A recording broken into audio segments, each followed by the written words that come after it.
I'm sure you know rocket sidearms, but this is a rocket pulse rifle. What is up, guys? It's your boy Rick Kakis, and today we are going to be showcasing all of the new Edge of Fate legendary weapons that I came across during the Edge of Fate capture event that happened recently, so a massive thank you to Bungie for inviting me out for that and making this video possible. And guys, I don't want to toot my horn too much, but this video is going to be insane because we don't just have a bunch of new average legendary weapons, we have all new weapon archetypes, we have all new weapon perks, and all new weapon mods. And so, let's get started. First things first, guys, if you're wondering about the exotic weapons, I've already done a video covering every single exotic weapon and armor piece I came across. That's linked right up above right now, so definitely check that out as well. So, let's start here with those brand new weapon archetypes. So first off, we have the Mint Retrograde Pulse Rifle. This is strand and it's a rocket-assisted frame. So just like rocket-assisted frame sidearms, this is a special weapon. Now I want to draw your attention to the magazine size. Only 5, but that actually means you get 5 3-round bursts before you need to reload. So this weapon will have some really cool interactions with perks that get ammo back. For example, Discord, you activate it, you get 1 round back, but that's actually an entire 3-round burst, right? On top of that, guys, the roll I was able to get was actually quite good. I had beacon rounds in the left column, giving my shots homing capabilities, and then in the right column, it could actually get chain reaction. So yeah, chain reaction on a rocket-assisted frame. I mean, if you could get a rocket-assisted sidearm with chain reaction, like that would be insane, so I'm super stoked to see it here. And as you can see from the background gameplay, it really did feel like I'm using a rocket-assisted frame sidearm, but that comes in a 3-round burst. Maybe each rocket did a bit less damage, but the ad clearing capabilities of a burst are pretty insane. You'll actually see me sweep my reticle from side to side within a burst to spread out those rockets and kill as many ads as possible, which it was very good at. Now, this weapon also has a new origin trait called Problem Solver, dealing sustained damage to champion, mini-boss, or boss combatants, exhausts them, and grants this weapon handling and reload speed. So, actually pretty good for DPS in terms of the fact that you're taking less incoming damage. Maybe not on this particular weapon, but hey, if there's rocket launchers or snipers that can get that, that's pretty darn good. But it also has Vanguard Determination. After using your class ability, final blows with this weapon grant you bonus damage resistance. On top of that, guys, let's showcase the new evergreen weapon mods. There are going to be some new seasonal weapon mods coming in the Edge of Fate, but again, those will eventually go away, but there's 2 I want to show you that will not, and almost every weapon in the game should be able to get these. So the first one is actually going to be Abundant Ammo. Grants slightly increased ammo generation. What the heck does that mean? Well, if you look over to the right in the stats, you have a new ammo generation stat. And this is going to influence how often you're spawning special and heavy ammo bricks. So if you put on abundant ammo on this weapon, you're going to spawn more bricks more often. Then we also actually have another mod here, Bandolier, which is going to also increase your ammo generation, but increase your magazine size as well, guys. I think both of these have potential in PvE. But it's finally time to move on from there to the next weapon we're showcasing, and that is the Phonotria Farah Hand Cannon. This is solar, and the intrinsic trait is Spread Shot. Fires a short-range spread of pellets. Yes, it's a mix of a hand cannon and a shotgun, and the crazy part is that it's a primary ammo weapon. So you basically have primary ammo shotguns in Destiny 2 now. Taking a look at the perks here, guys, you'll also notice in the first left column, I have Barrel Constrictor. So yes, some of the perks that could only be found on shotguns can now be found on this new hand cannon archetype. In the right column, I have Surrounded, and then the origin trait is another new one here with Tenacity. When targets are nearby, final blows grant weapon damage, reload speed, and handling until the wielder's death. Well, hey, great pairing with Surrounded, to be honest. And yes, you will see this in the background gameplay. Yeah, you have a shotgun spread with your hand cannon. And when you are up close and personal with enemies, it does do a pretty decent amount of damage per shot. Now, when you get to a bit further ranges, it falls off pretty hard, like every other shotgun, frankly. And so overall, I actually don't think this is the best primary weapon to use because it is so limited to those close ranges, but where this can definitely see some play is when you start to incorporate those more shotgun-oriented perks if you want a close-range weapon like this. And yeah, this archetype can get 1-2 punch, which is going to massively increase your melee damage for hitting all of the pellets in a spread on an enemy. So, hey, infinite ammo 1-2 punch shotgun? Yup. So, moving on from there, guys, there is one more brand new weapon archetype we're going to look at, and the weapon that contains it is the Mercury A Combat Bow. Now, this is a kinetic bow, and the intrinsic trait is high impact longbow. So, high power draw with over penetrating arrows. And in terms of the roll I was able to get with it, well, in the first column, I actually have successful warm-up, and then in the right column I have kinetic tremors. Then we also have Vanguard Determination, actually pretty good for PvE. So in terms of gameplay with this bow, you can see it right here. Overall, guys, honestly, I wasn't a fan for the activity I was doing. Like, bows already one-shot kill most of the enemies you're going to come across, so having an even slower drawing bow just for the benefit of a little bit more damage and over penetration in PvE, that might not quite be it. However, that also was maybe due to my role. If the increased damage this bow provides translates into AoE effects, like if you can get Dragonfly or Firefly on this and it's causing even bigger, more damaging explosions because of its archetype, that could be super interesting. And of course, for PvP, a bow that can do more damage than usual, I mean, are you going to be able to one-shot kill Guardians if you're in an Empowering Rift, for example? That could be insanely powerful. So even though I didn't quite like it for the activity I was doing, I'm so happy to see Bungie adding these new weapon archetypes. They really bring a lot of variety into the game, and frankly, what I was able to experience is just scratching the surface of what these things can probably actually do. But moving on from there, guys, we're going to be taking a look at the more normal weapons in the game. So these aren't brand new archetypes, but a lot of them do have brand new perks. And the first example of that is this Giver's Blessing, a new rapid-fire frame kinetic auto rifle. Now, you might be thinking, oh my goodness, every perk is enhanced and why is it so blue? Well, that's because this is the tier 5 version of this weapon.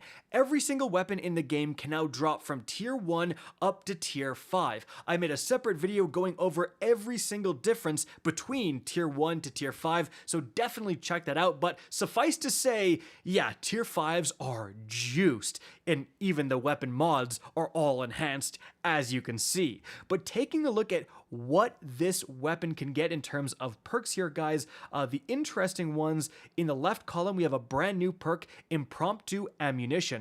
Final blows increase the ammo meter progress from all sources for a slightly increased duration. So, hey, I talked about your ammo meter will spawn more ammo. We'll combine Impromptu Ammunition with one of the mods that increases ammo generation as well, and you could be spitting out special and heavy ammo.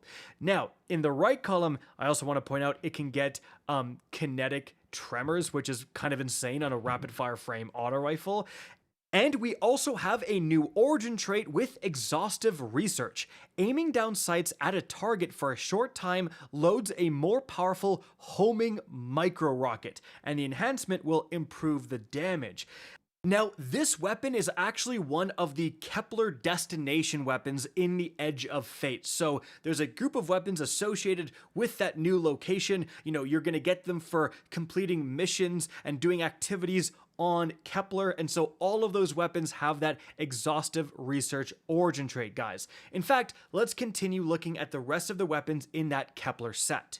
So next up, guys, we have the Last Thursday Pulse Rifle. This is a strand adaptive frame archetype, and the role I had was Demolitionist in the left, plus Slice in the right, and once again, it has that exhaustive research origin trait. Now, moving on from there, guys, we have the Agape, which is a solar heavy burst hand cannon. Now, the role I have here is just going to be moving target plus focus fire, but during my campaign run, I actually got a roll of this thing with heal clip plus incandescent, so that could be very saucy.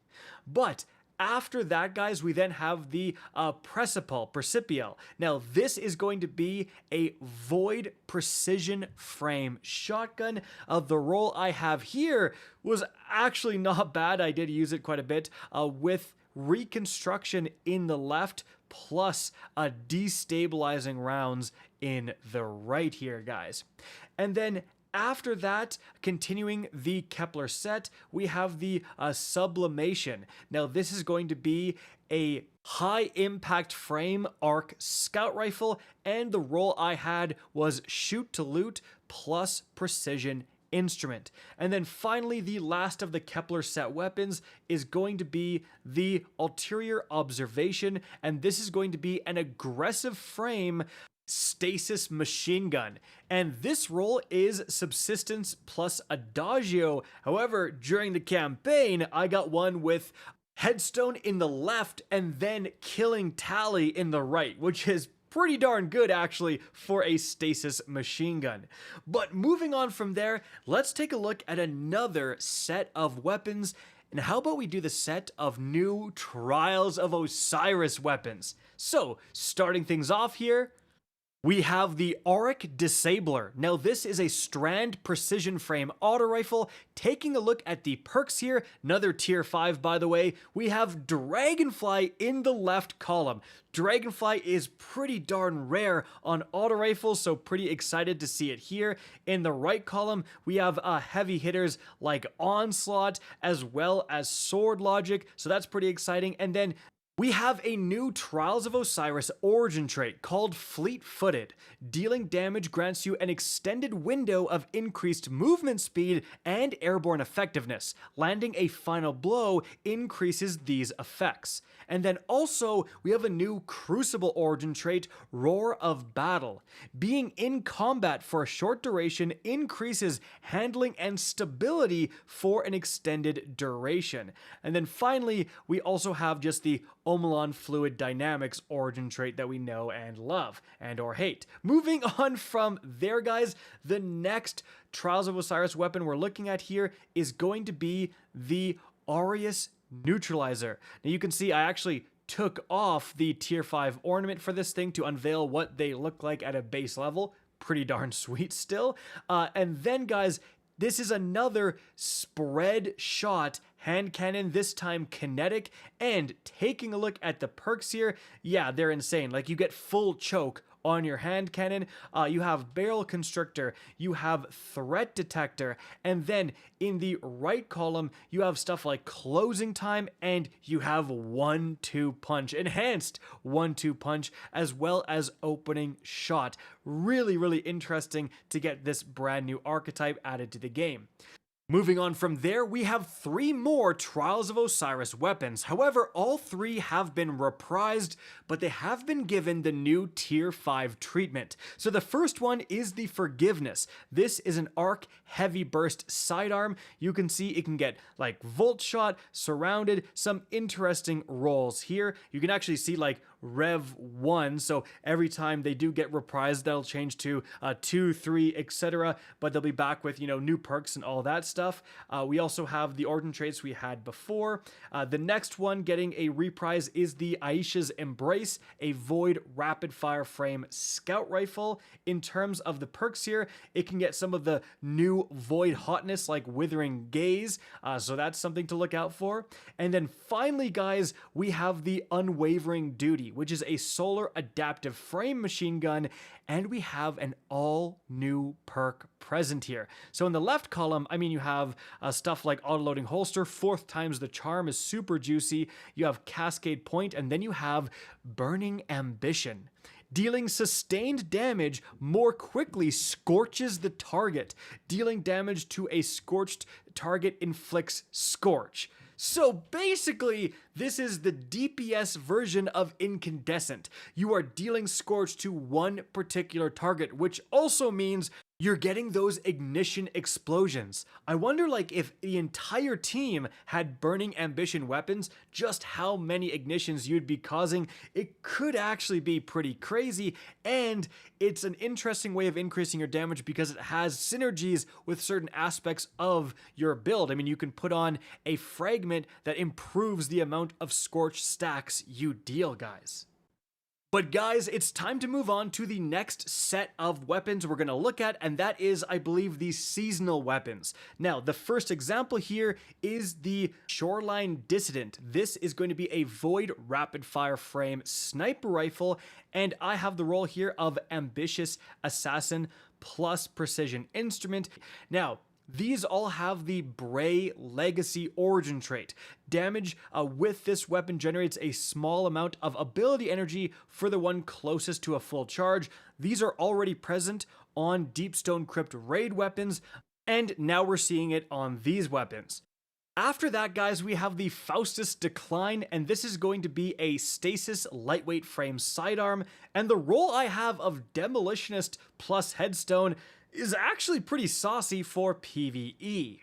Alright, now moving on from there, we're just going to go over all of the rest of the weapons I saw. So some of these are like Vanguard weapons, some are solo ops specific weapons, some are world drops, just keep that in mind. So the first one we're looking at here is the Qua Nihilus 2. This is a Strand adaptive frame submachine gun, and we have a new perk present here. So I got a Slice plus Binary Orbit. Elemental Final Blows opposite this weapon increase damage for an improved duration. So Darkness Final Blows boost Arc, Solar, and Void weapons, and Light Final Blows boost Stasis, Strand, and Kinetic weapons. So that's pretty interesting, and this does have an origin trait, that Vanguard Determination origin trait that we did see on the bow, and then we also have the Wildcard origin trait. But continuing from there, we have the Ribbon Tail. This is a Strand adaptive frame trace rifle. You can see it also has a holofoil treatment. This is the new like mega reward weapon from the upcoming Arms Week event, which is going to add the firing range into the game. So taking a look at the perks here, guys, we have that Transcendent Moment we saw earlier, a new perk. Then we have Threat Detector, we have Redirection, which is pretty saucy on a trace rifle, and then Binary Orbit as well. And then we have access to that Tenacity origin trait that we saw on that first spread shot hand cannon. Next up, guys, we have the Theodolite, which is a new micro missile frame arc grenade launcher. Don't get a lot of these, and this one has two brand new perks. So the first perk is Blast Distributor. Dealing splash damage grants a bonus to your grenade stat, so you're going to throw more of your grenade abilities. Then you also have Reaper's Tithe. Multiple simultaneous final blows queue up a stacking damage buff. Timer starts on the next weapon fire. Final blows extend this timer. That's pretty interesting, but moving on from there, we have the Aurora Dawn. This is a Stasis Wave Sword frame sword, and we have a new perk here as well with Proximity Power. when targets are nearby, final blows grant an improved amount of bonus melee stat. So again, you're getting more actual melee abilities because you're getting kills with a weapon. On a sword, I'm not sure how good that is, but man, if you can get this on a 1-2 punch shotgun, for example, like, oh, that's gonna be awesome. And then we also have One for All, and we have that Vanguard Determination origin trait once more. After that, guys, we have the Boomslang 4FR, an arc, adaptive burst, linear fusion rifle. I have the roll here of rapid hit plus precision instrument, which is pretty good actually. And then we actually have that Vanguard's Vindication and also Viced Stinger present here as origin traits. Now guys, we are almost done. We have a few more Crucible weapons to look at. So the first one is a revised Stars in Shadow. This is a solar high impact frame pulse rifle. And in terms of the perks here, well, we do have some juicy ones. I mean, Keep Away in that left column combined with, I mean, a smorgasbord of good perks like Desperado, Sword Logic, etc. And then after that, we have the new Solemn Remembrance. This is a stasis precision frame hand cannon. Now we have another new perk here with Built to Blast. Gain lingering aim assist, stability, and flinch resistance while you have Woven Mail, Frost Armor, or Void Overshield. Certainly pretty interesting for PvP. Now, aside from that, we have Headstone as well in the left column. Then we have Rhyme Stealer in the right column. We have Firefly present as well. Then we actually have our choice of different grips. We have Combat Grip here. This weapon's recoil direction is more vertical and it greatly controls recoil. And then we have Polymer Grip 2. This weapon's grip is made of a lighter material. So, maybe this is the comp weapon actually, because it's super unusual to see grips instead of origin traits in this last column. But regardless, guys, moving on from there, we have the Pure Recollection, which is a new Void Heavy Burst shotgun, so a 2-round burst slug shotgun essentially. We have some great perks here like Lone Wolf, we have a Threat Detector, Under Pressure, we have Bait and Switch, which is good for PvE, we have Closing Time here, and then we have the classic like Roar of Battle origin trait to close things off, except for the fact that we have one last new weapon to look at here, and this is the Returned Memory Sidearm. This is a rocket-assisted frame solar sidearm, and in the left column we have beacon rounds, we have impromptu ammunition, we have heal clip, which is a huge deal, and then we have the brand new Burning Ambition perk as well to deal Scorch. We have One for All, we have Redirection, so some crazy good PvE perks I'm seeing here on this. So there's only one other solar rocket-assisted frame in the game, so that is exciting to see. And that is every single Edge of Fate legendary weapon I was able to see. And guys, this is just one of many Edge of Fate videos I'm putting out. If you want to see more, make sure to hit that subscribe button and especially ring that bell so you don't miss them. Guys, that's it for the video. Hope you enjoyed and found this informative. If you did, please remember to help me out by simply rating and especially sharing this video. If you guys want to see more Destiny 2 content similar to this, don't be afraid to slap that subscribe button. If you want to get in touch with me and keep up to date with the latest channel activity, the best way is to follow me on Twitter at RickKakis. That is linked in the description down below. Again, I hope you enjoyed the video, and as always, have a good day.